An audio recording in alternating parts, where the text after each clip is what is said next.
ધર્મના નામે મતનો ધંધો કરતી ભાજપ આરએસએસ, બજરંગ દળ, વીએચપી ના કાર્યકરોને ઝેર પાય અને એના મતના રાજકારણ માટે આવી રીતના મેદાનમાં મૂકી દેતા હોય. એ લોકો કાલે આવ્યા હતા અને એમાંથી 5 જણ સાથે દરવાજાની બહાર પોલીસના આગ્રહને લઈને હું મળ્યો હતો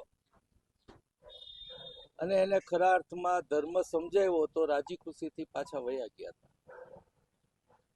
આવા લોકોને પછી એના ઉપર કેસ થાય તો કોઈ પાછળ પૂછવા જાતું નથી, એટલે એનો ઉપયોગ જ કરતા હોય છે આ બજરંગ દળ, વીએચપી ના કાર્યકર્તાઓને.